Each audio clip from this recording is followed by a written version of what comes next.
Do it now. He said, money and truth have nothing to do with one another. He said, when you didn't know it was a lie, it was all right. Once you know it's a lie and you keep doing it, then the karma is on you. Do it now. And he threw me out of the temple. He says, go do it now. So I left the temple and I thought, oh my God, I mean, all of our commune isn't worth $10,000 practically, and I'm telling, and we're broke, and I'm going to send them a telegram saying, throw out this 30,000, don't sell them, and print another one. Okay, I mean, the guru tests you, here we go.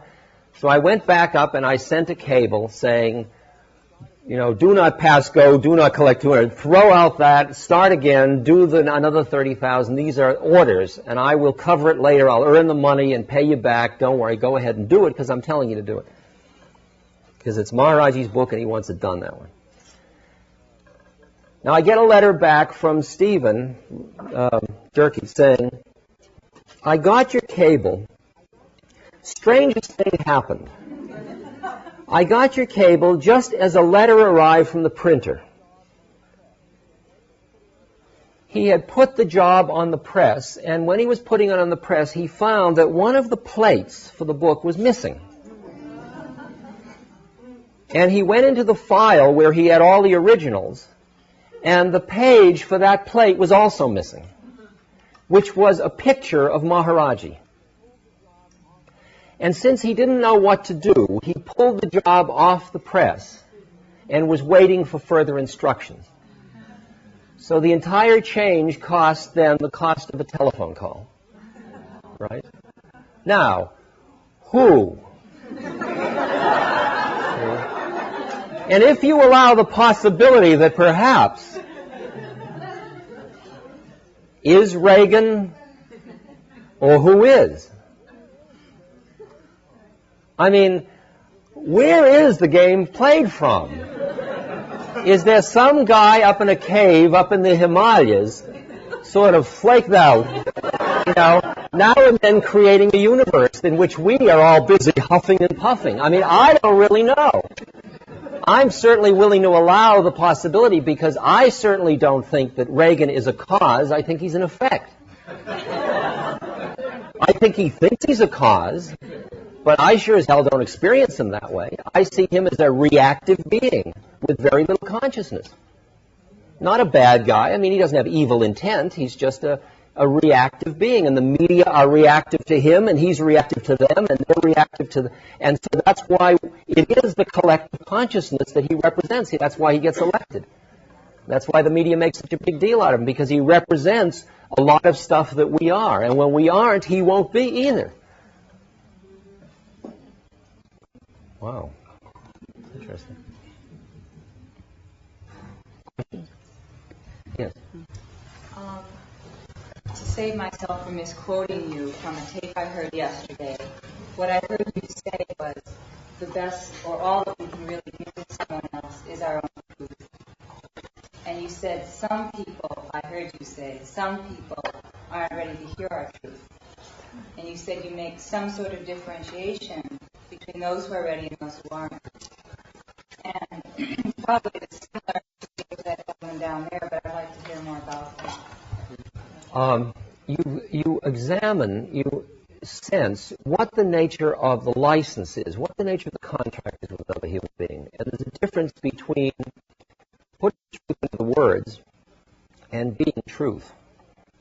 And sometimes people aren't asking you, like I work with people that have terminal illnesses or illnesses that will most likely be terminal. There are many people that have cancer that don't want to know they have cancer.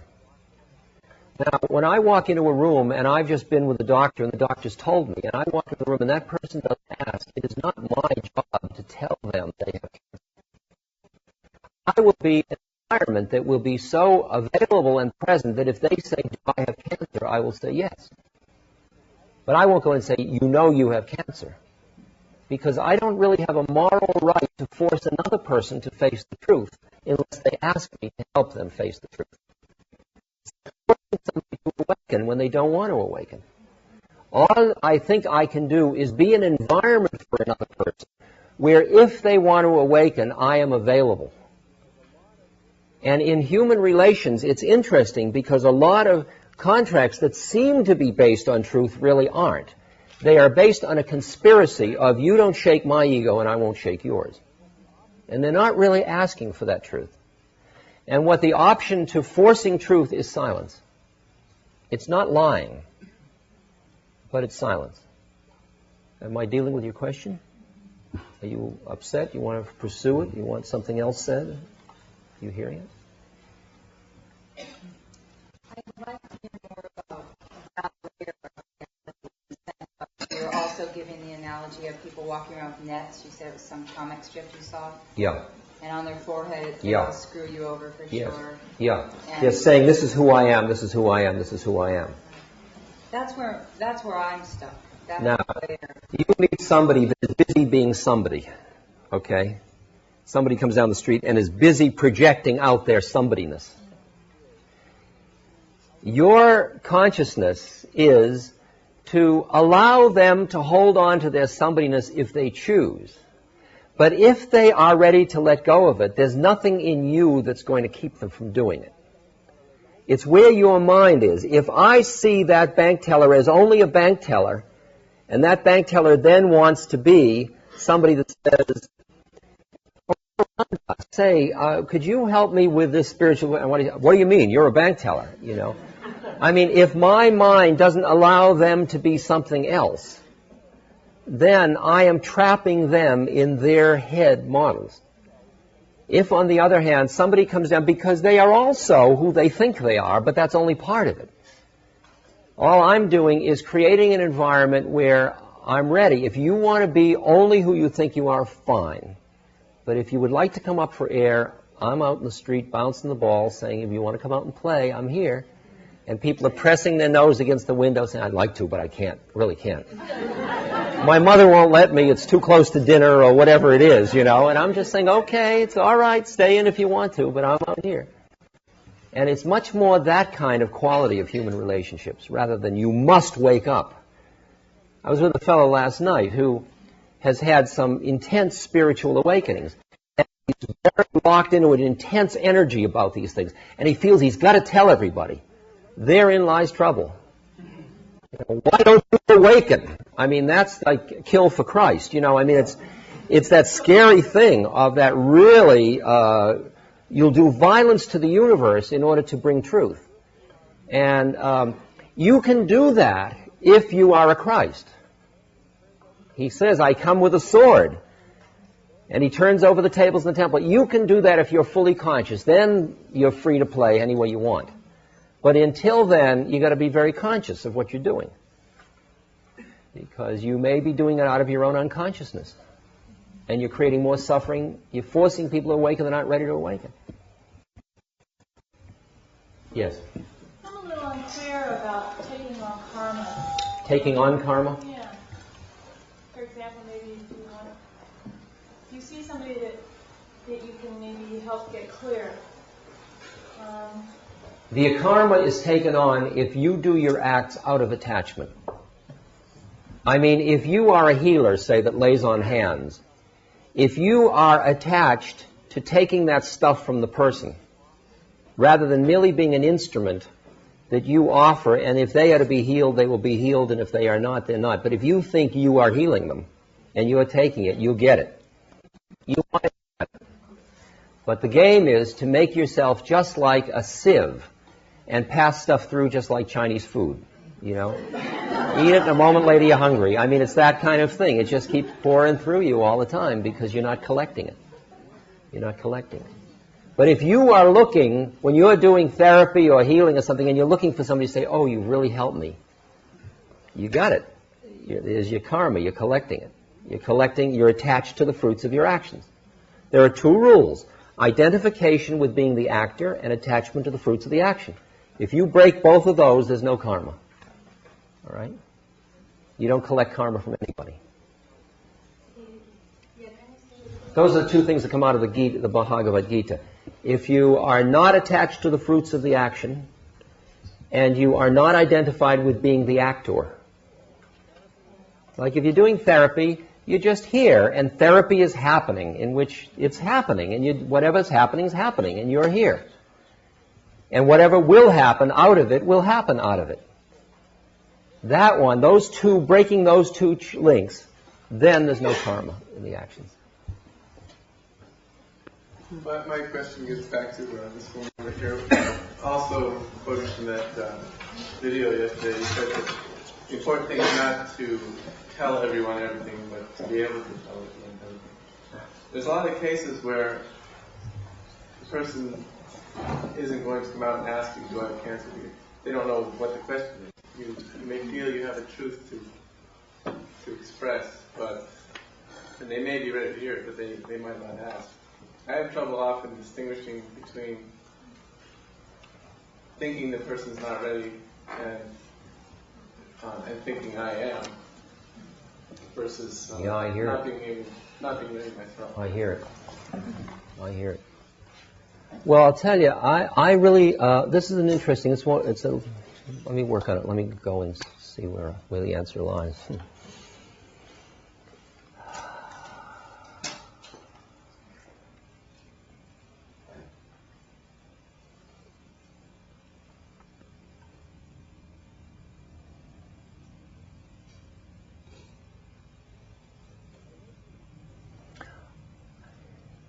The relation between people is on many levels simultaneously. And on one level, it's what they think they want to know and what you think you have to tell them and what licenses they've given you verbally and what they haven't. But there are other levels of relationship that are very much deep, that are intuitive, in which everybody knows what the game is. We don't trust these most of the time. So we go back into what we think they think and what we think we should do, which is in a way the level of the question we're talking about here.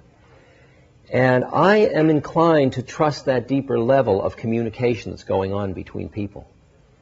And I know that if I walk into a room and there is a certain space that I am in, it creates an environment where if that is something bothering the person, it will surface, and if it is not bothering them, it won't. It'll find its way into form if it is bothering them. I just feel, now sometimes, let me think about it, because sometimes, I'll not think about it, sometimes I will say to a person, we can keep the relationship at this level, or we can go towards some deeper truth if you choose. But even that is kind of pushing. What I do, for example, like I do retreats. I'm going to be doing workshops at Omega in New York State and Brighton Bush in Oregon and Lama in New Mexico. There's maybe a couple of hundred people. And sometimes when I get up the courage, I see people individually, which is a lot when you get 250. Well, what I'll do, I just did one in Devon, England, and I said to the group, I'll do individual interviews. They'll be about 6 or 8 minutes long, which a lot can happen in that time if it's used efficiently. But I say, I'll give you 3 choices, and you walk in. Just say, I want A, B, or C. A is you come in, and we will focus on each other's place between the eye, and we will meditate silently together for the 6 or 8 minutes. The B is that you can use me to get to clear out stuff in you and get to a deeper trust and openness with another human being. And if you choose B, I will ask you the question, which many of you have played this game in one form or another.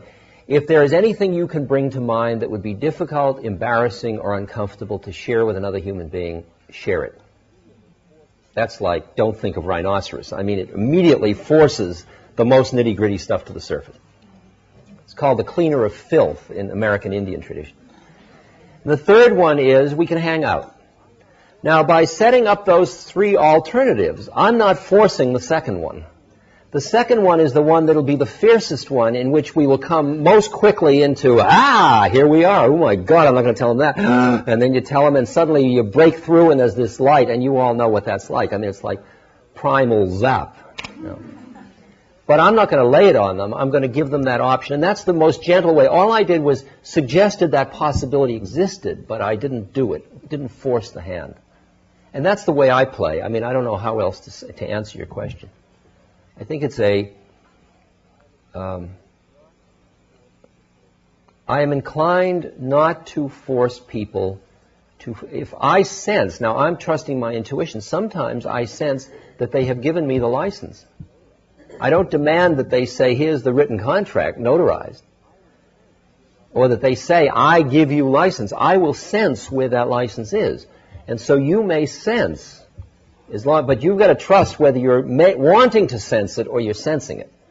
And that's where your attachment to whether you share the truth or not is what the issue is. Because the truth waits, as the Tao says, the truth waits for eyes unclouded by longing. If you're longing for that person to know the truth, you'll never know whether there is a contract to tell the truth or not. When you have worked on yourself so that you merely allow the universe to be in which the truth may happen and it may not, and you're listening, you will hear whether or not the contract allows telling the truth. Am I dealing with your question? Okay. Yes. I hold the idea that I want to live my life. Excuse me, you got to start again. I hold the idea that I want to live my life in alignment with the will of God. Yes. And I'm wondering if, if you could speak on that, and also if the idea of affirmations and prosperity and all the kind of creative things that we do, if that's in alignment. You know what I mean? There's a lot of talk these days of like creating prosperity and, you know, envisioning what you want so you can have it. And I'm wondering if that's in alignment with the will of God, or if we should just open, you know, to what it is.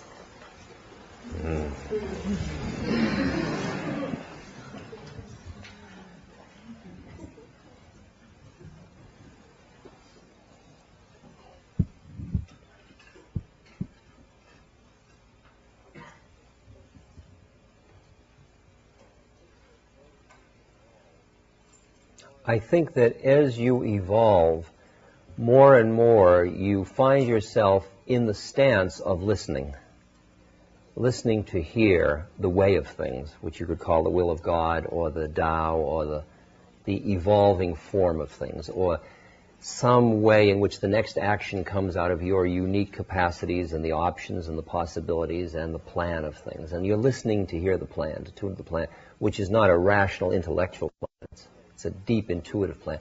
And you can't be afraid to make mistakes and go off field and just got to get up, and the minute you feel you're offline, you just get up and keep correcting and correcting and correcting and brush yourself off and get on with it, and then just keep, because it's the whole course of life is like falling on your face, getting up, taking a step, falling on your face, getting up, taking a step, falling on your face. Because you're constantly going to feel the way it is at the moment, and then your mind will think where you think you're going with that, and then you're back in your thoughts again, and then it takes you off.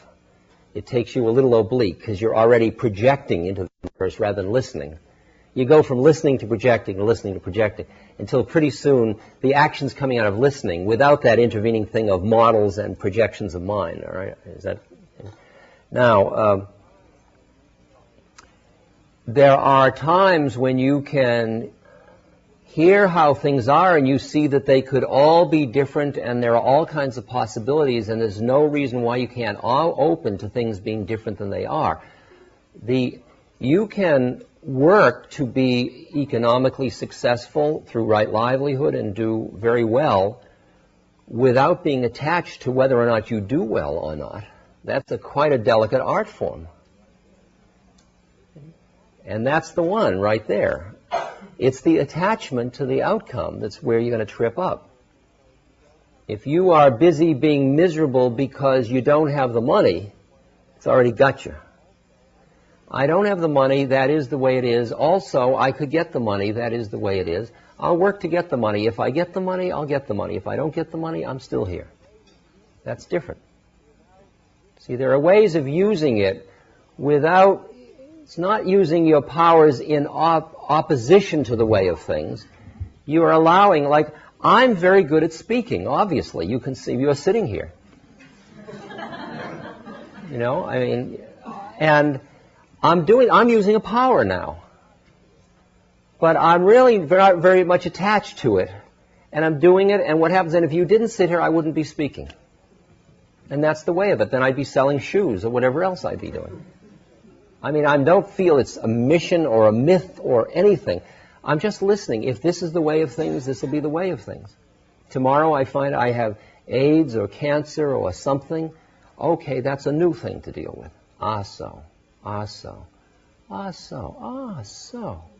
So. It doesn't mean in any way you can't use your mind and your will to change things, to bring about peace, to bring about prosperity, to bring about happiness, to bring about good health, to bring about all these things. But your attachment to whether or not those things happen is where the trap is. Saying, if you don't do it, God, screw you. Or it's the issue of Job. It's really Job's relation to God. We're rethinking now at this moment.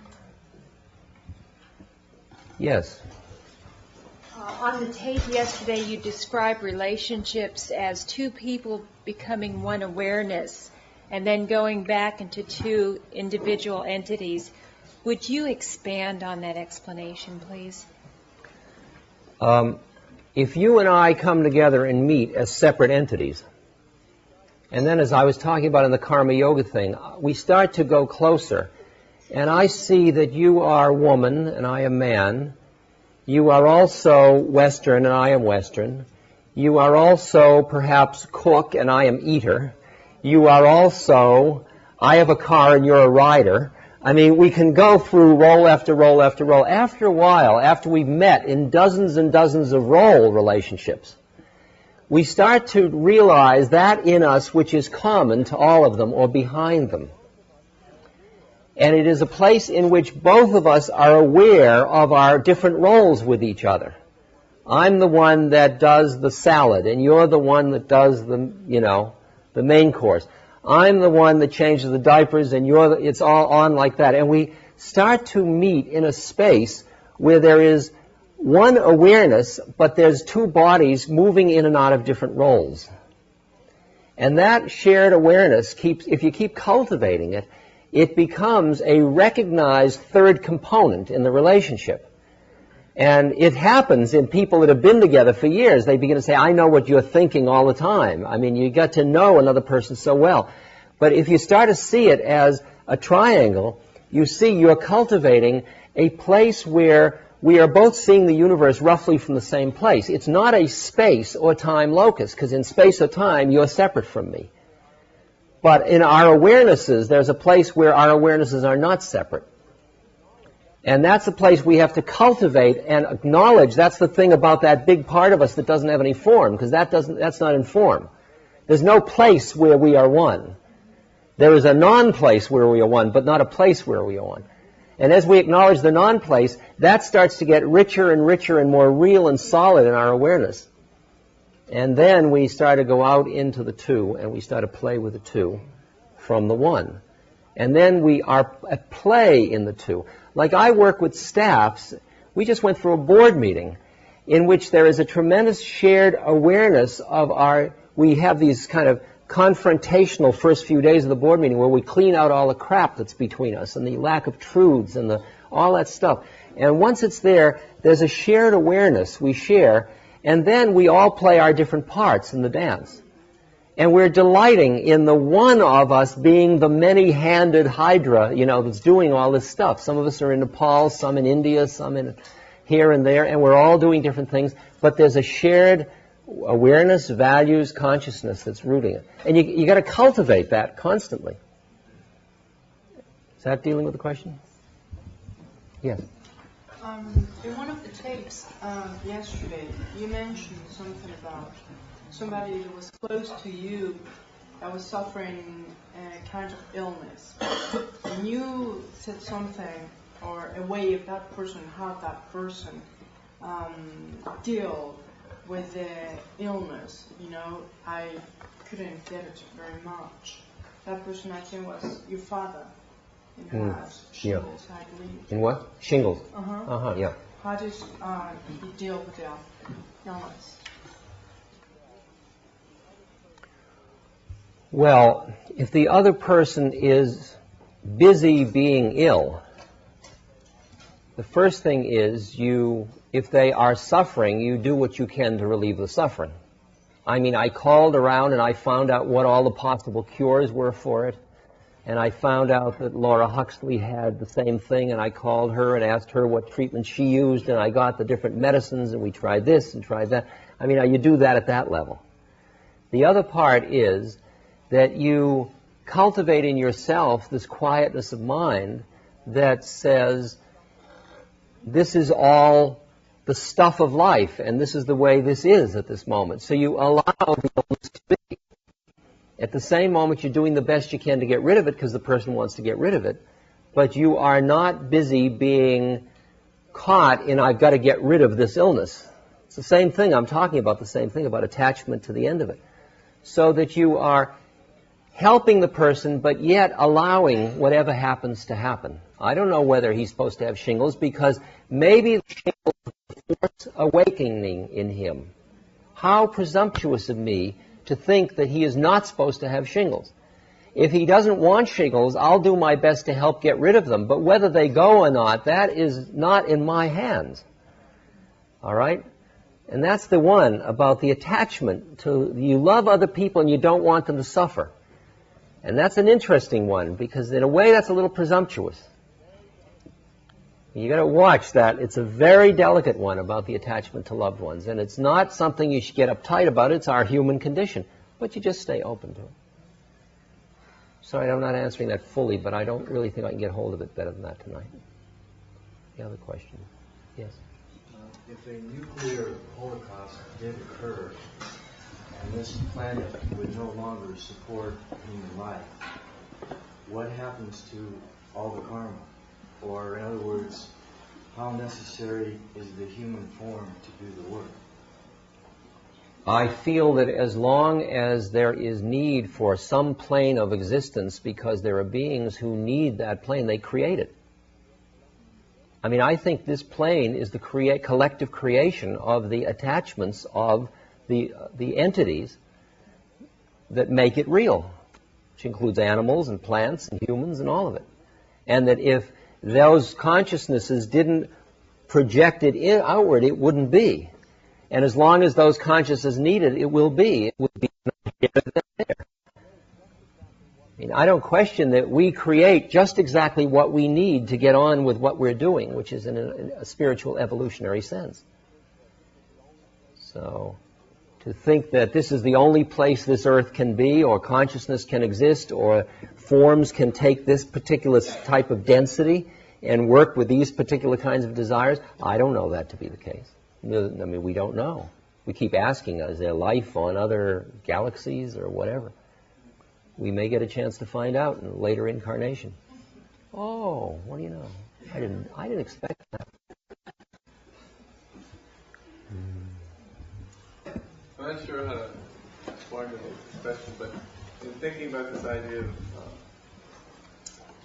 the non-place where we are all one, and, collective consciousness and that sort of thing, I believe in that. I occasionally catch glimpses of it. I definitely don't live there, but it seems to create a problem, particularly in the area of sexual relationships. And on the one hand, I want to strive for that unity, but the more I capture that, the less it seems appropriate to have exclusive relationships. And that's a natural thing to do, and even within me, it seems appropriate. I hear where you're going. Yeah.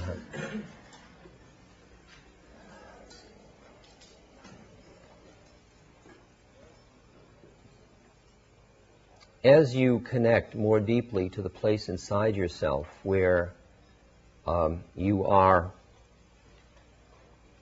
in the place of consciousness or awareness or love or presence, and you rest in that, more and more do you look at people and start to be in love with them all the time. And since most of us in this culture have arisen in our socialization process out of a conditional love environment, we have always, most of us have come away with a feeling of needing love, a feeling of deprivation. So we're working out of a deprivation model, so that when we feel that love, we want to collect it and possess it and hold it. And so we say, won't you come and, nest with me? The predicament is that as you start to rest in that place of love, and it's not just turned on by some other being, which is in instinct theory called an innate releasing mechanism, that releases that thing in you, but you're starting to rest in it. As you rest in it, then everybody you start to be in love with. Then the question is, who do you sleep with and who do you don't? I mean, that's the question it's coming down to. And there's where the listening is very important, because you begin, I can be sexually turned on by almost anybody in the society at this point now. I mean, it all seems like a huge sexual dance to me. It's all a huge dance of love and intimacy and awakening and love. I don't sleep with everybody. And I listen to hear the appropriateness of what business I have with another human being. And sometimes, if you're attached to collecting, because you're still working out of the deprivation model, it gets complicated, because the attachments of your mind say, ooh, there's more, I want that. Ooh, I want that. Ooh, I want that one too.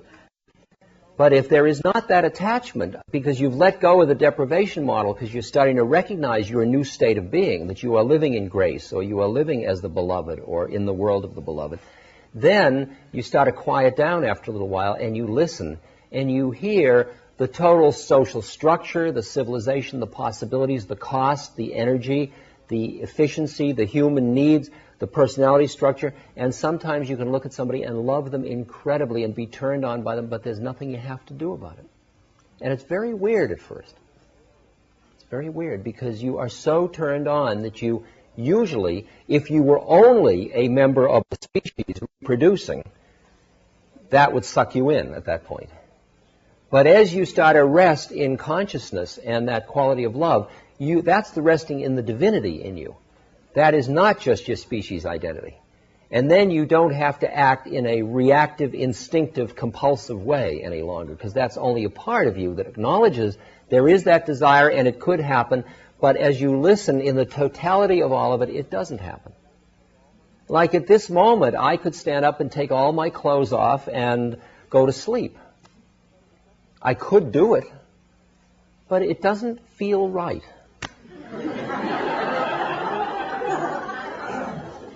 I mean, that's the level of it. It just isn't intuitively in the cards. It's not the way of things. I was giving a lecture once in Los Angeles, and I remember it was back in those days, and these people came up on stage as I rip off their clothes and said, okay, Ramda, Dick, this is the time. Take off your clothes. This is it. And I looked out at the audience, and I said, I don't think it's the time. I mean, it just doesn't feel appropriate at this moment. And they said, oh, you're all tight-assed, and it's your problem. Well, maybe, but it didn't feel intuitively right at that moment. And it's the same thing. You end up feeling appropriateness. And it isn't necessarily the appropriateness the culture says is appropriate. It's appropriate you feel the rightness of. I mean, I've had experiences where I'm helping somebody in the final moments of their life, and we are making love. And they die in the mode of us being in love with each other in the deepest sense of kiss and hug and hold and tender touching. And I think, how am I going to put that in the journals? How do you write about that for the culture? Boy, oh boy. Ooh, what is he, some kind of necrophiliac? I mean, it's horrible. He makes love with dying people. But it intuitively feels right at that moment. I don't set it up as a rule. Well, now for dying 203, we will all make love. Because you don't do it that way. You've got to keep listening and tuning and not being afraid to trust that intuitive sense. It may be very complicated politically and economically. I'm not saying there's a rule that you can hide behind. That's the thing. But you've got to examine how much your deprivation model about love and your unconscious identification with your instincts is ruling the roost, and slowly bringing it up into awareness where you can hear it all, and out of that will come appropriate action. There's the lady behind you. Yeah. I have something about obstacles and non-resistance in the expression of our Dharma. and kind of tying in with what he said earlier, when you find something that feels like a way or a path for you, and it seems you meet resistance or obstacles, your own experience about the meditation and the form of meditation you chose, when is that the same old thing about the inner listening, about when do I go past it, and when is it somebody saying turn right or turn left? I don't know if I'm making myself clear to you. Try a little more on the line. Well, in the expression of our way, Yeah. if we meet obstacles, if we meet resistance, I'm sometimes confused about whether the message is to I understand. go through. Okay, now I got it. Okay. And the answer is, there is no rule. Sometimes I meet a resistance, like I don't want to go to one of those meditation courses where I'm going to be beaten. But I want I want the effect so much that I will go through that. I'm not a masochist, but I will go through that because I want it. And I will override my resistance joyfully. And there are other times where the resistance says, hey, not now, that's not the route. And I trust that. And I don't know why I do it. And more I'm trusting that intuitive, non-rational, where I'm not explaining to others why I do what I do. I read through letters. One, I pick up the phone and call, and another, I just leave, and it doesn't get answered for months. And I can't tell you why I do that. It's not they're the sickest or the this or the that. And sometimes when I examine it, it came out of my desire systems. And sometimes it came out of some higher thing where the person I call and they say, isn't it funny you just called now I was about to commit suicide or whatever, you know. And I really have given up even thinking about why I do that. I think you can trust yourself more than most of us do. Most of us do. What do you do with the thoughts? This is a big question. What do you do with the thoughts that invade your mind of a negative quality? I'm going on a trip. Oh, that bus just went over the thing. Maybe my vehicle will go over the thing.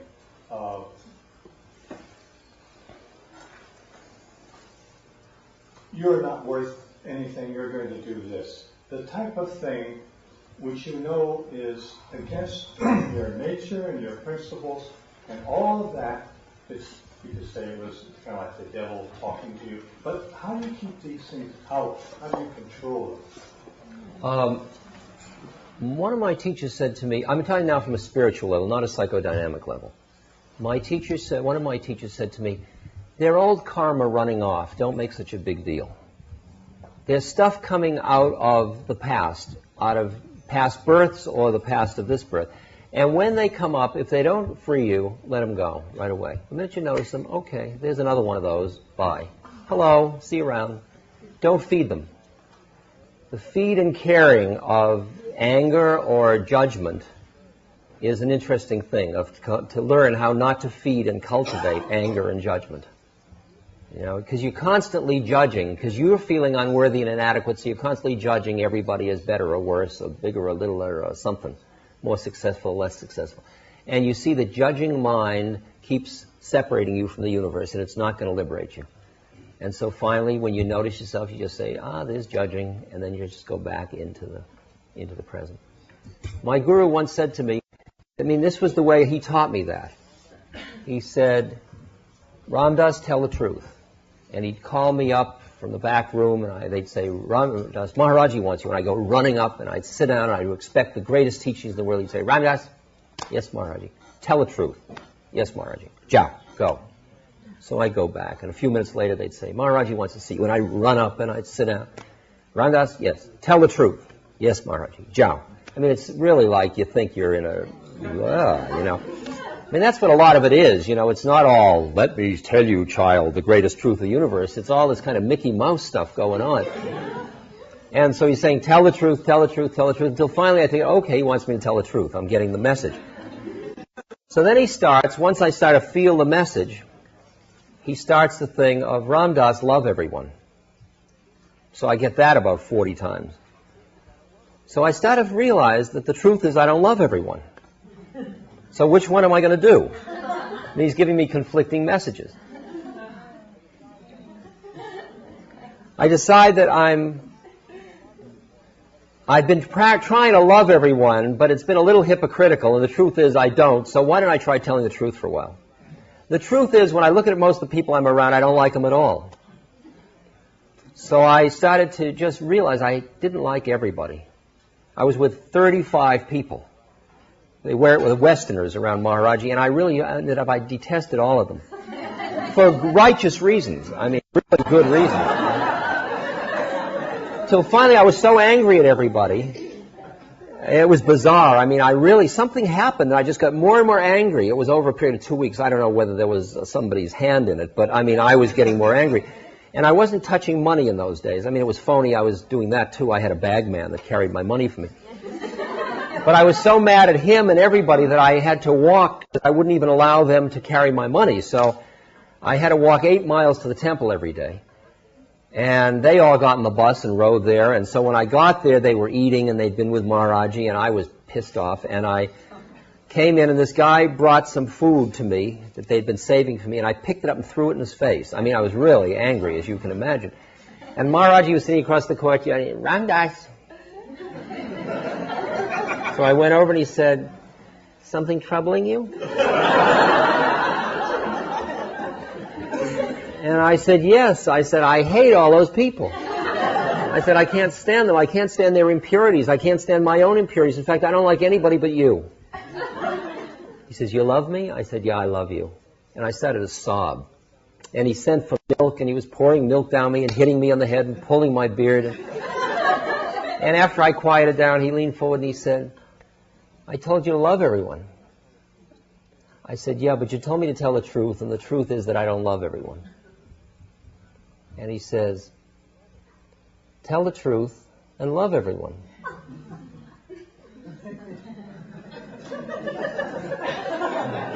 Now, what do you do at that point, you see? I mean, what I saw was that when I finish being who I think I am, who is somebody who doesn't love everyone, and that's my truth, where's that from? He's telling me who I'll be when I get finished being who I think I am, right? And all I saw was he was saying, "Let it go, let it go." And so I went across and I cut an apple into many sections, or many apples, and I went around to each person and I fed them a piece of apple. But you know in Hinduism that if you feed somebody with anger in your heart, it's poison. And I didn't want to poison them, I just didn't like them. So I would hold the apple and I would work until I could let go of the anger. And I really, because I was right in every case, you understand. So it wasn't easy to let go of that anger. I mean, you know how hard it is when you're right. But I realized that he had said what to do, and I wanted to get free. I didn't want to be, you have a choice if you want to be free or right. See? And I wanted to be free. And finally, I could put the apple, it took me about an hour and a half to put the apple into everybody's mouth. And he was watching the whole thing. And about 2 weeks later, he did some outrageous thing, and I got angry at him. And I was sitting there steaming, and he said, he opens his mouth, he says, "Got a piece of apple?"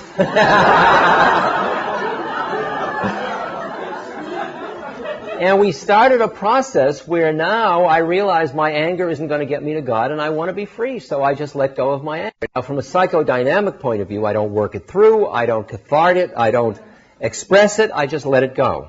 And we all know psychologically that's a really bad thing to do, but that's what I do, and it's working. I am a much less angry human being than I was 5 years ago. Damn it.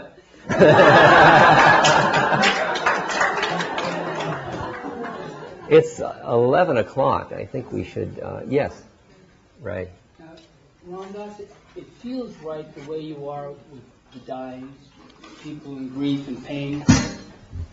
It feels right to care about everybody, and it feels right to care for everybody. I find myself in a dilemma, and sitting here listening to everyone talking, I was trying to think how I was going to formulate this without, I just don't know how to formulate the question, so I'm just going to put this out. Being in the fire department, I deal with stabbings, shootings, overdoses, violence all the time. Yeah. So I went through a period of going to meditation, sitting, enlightenment intensives, read books, pretend you're light, look for the spirit up in the corner. Yeah. All the ways. All the different ways. Okay. And I just find myself in a situation of just being numb, becoming numb over a 12-year period of going to stabbings, shootings, heart attacks, people resisting dying. Most of the situations I come into, people are resisting. You know, they don't want to leave. Yeah. And they're holding on, they have their oxygen, they have their pills. Yep. Everything you could think Yep. of is around them. Yep. Yep. Ambulance comes in, where's the medications, Yep. who's the doctor, da, da, da, da, da, da. So I've got into the pattern of turning on, shutting off, turning Yep. on, shutting off. Mm-hmm. If it's a little kid, I feel more. Yeah. I feel more. I understand. Where it's a grown up, it's like, that's the way it is. If That someone's is- been stabbed. I hear. But there are shot, two ways. I hear your whole point, Ray. There are two ways of the statement, that's the way it is. One is, that's the way it is, where you've turned off your heart in a sort of cynical way. Well, that's the way it is. And the other is where your heart's wide open, and that's the way it is. And you're right there with the person, allowing them to resist dying if that's what they need to do, but you are there with a peaceful presence that allows them to find peace through your being if they're ready to do that at that last moment. And that's what you can offer them. And it's just like Mother Teresa saying that the people in the gutter, the lepers that she's taking care of, are Christ in all his distressing disguises. Each one of those beings is an exercise for you in compassionate consciousness. You can do as much as you can handle. The way you handle it, because the choices aren't just coming into your human heart where it hurts like hell or turning off. That's what usually the culture does. That's what I do a whole chapter about that in here, about that professional warmth that people get into, where they turn it down because it's too painful to deal with all the pain and the suffering and the resistance all the time. So you just sort of go numb as you're talking about it. The other way is to cultivate an awareness that allows you to be in a situation, your heart is open and it hurts, and at the same moment there is equanimity that you've cultivated through all that stuff you've done that says, maybe it is right this person's going to die, I don't know. I will do what I can because I am an instrument of life to keep them alive. Whether they die is in the hands of God. It's not my hands. And I will be with them in such a way that if they are ready to let go, I'll be there for them. And if they're not, they're not. And so you're using it as an exercise to cultivate your higher consciousness through the process of doing it each time. And every time you get to it, the reason you close your heart is because you see that the option to it is the pain of the human heart. And what we're trying to do is cultivate the balance between the human heart, which hurts like hell with other suffering, and the expression, my heart goes out to you. And we're overwhelmed because my heart's going out here, and then there's suffering here, and my heart goes out here, and there's suffering here, and my heart goes out there, and pretty soon you can't stand it anymore, especially if you're in a business like yours, where there's just so much suffering you're facing all the time. But as you cultivate that higher awareness that looks at things and says, things, there is law, there is meaning to suffering, death occurs when it is supposed to, it is just happening as it needs to. Some people will suffer, that's their process. And part of the perfection is me being an instrument to help end the suffering if I can. You see all that the way it is. If you just stay up there, as I talk about in my lectures, and somebody falls down in front of you, you say, karma. Which is a very cold thing, because that's a very impersonal, cold place. If you're just down in your human heart, you can't bear it, so you turn off, and you become cynical or numb or whatever you become. The game is to balance that higher wisdom with the open human heart. There's a beautiful statue of the Buddha that has a little smile at the end, at the edge, and it's known as the smile of unbearable compassion. You're looking out at how it all is. Your heart is wide open. It's ripped you to shreds so much already. I mean, if you think a child dying is hard, that you realize that for Saint, everybody is their child. So they're all the people in the world, the billions of the world, and how many are dying every second. They're all, just because you're not seeing them doesn't mean they're not suffering and dying. And your heart is just so open, it's just open. But with it all is this absolute equanimity of, it is, it is. It is. And that, quality. That what's called the living dead. It's the, and the heart's open, and and you put those two together, there's compassion. There's compassion. So you keep cultivating. Sometimes you get so high, but your heart closes. Sometimes your heart gets so open, but you forget your higher wisdom. You keep cultivating until you get that balance just right. Just right. That's a good way to end. But I think it would be nice for us maybe just to... We've been talking about listen. And there's a nice song that you probably know called Listen, Listen, Listen. Just very gently and quietly. Let's just play with it. It's listen, listen, listen. Listen, listen, listen to my heart's song. Listen, listen, listen to my heart's song. I will never forget you. I will never forsake you. I will never forget you. I will never forsake. Now, wait a second. The you is many levels of you. The you can be, I won't forget you, or I won't forget the highest being that's within me. You meaning our highest self, or the Spirit, or God. It's a way of remembering.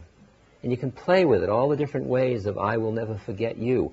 Or maybe the singer is the higher part of you that's not forgetting the part of you that's caught. Okay, it goes the other way. Just play with it. Listen, listen, listen to my heart's song. Listen, listen, listen to my heart's song. I will never forget you. I will never forsake you. I will never forget you. I will never forsake you. Listen, listen, listen to my heart's song. Listen, listen, listen to my heart's song. I will never forget you. I will never forsake you. I will never forget you. I will never forsake you. Listen, listen, listen to my heart's song. Listen, listen, listen to my heart's song. I will never forget you. I will never forsake you. I will never forget you. I will never forsake you. Listen, listen, listen to my heart's song. Listen, listen, listen to my heart's song. I will never forget you. I will never forsake you. I will never forget you. I will never forsake you. Listen, listen, listen to my heart's song. Listen, listen, listen to my heart's song. I will never forget you. I will never forsake you. I will never forget you. I will never forsake you. Listen, listen, listen to my heart's song. Listen, listen, listen to my heart's song. I will never forget you. I will never forsake you. I will never forget you. I will never forsake you.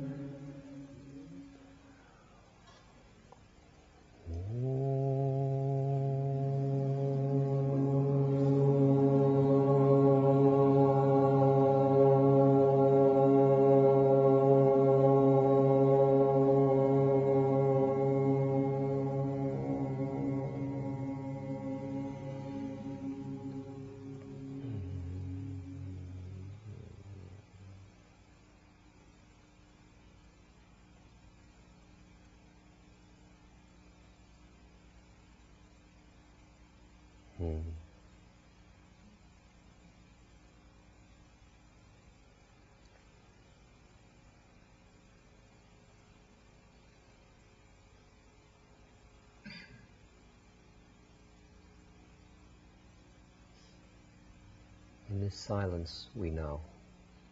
It's been a beautiful evening. Thank you so much. Namaste. Namaste.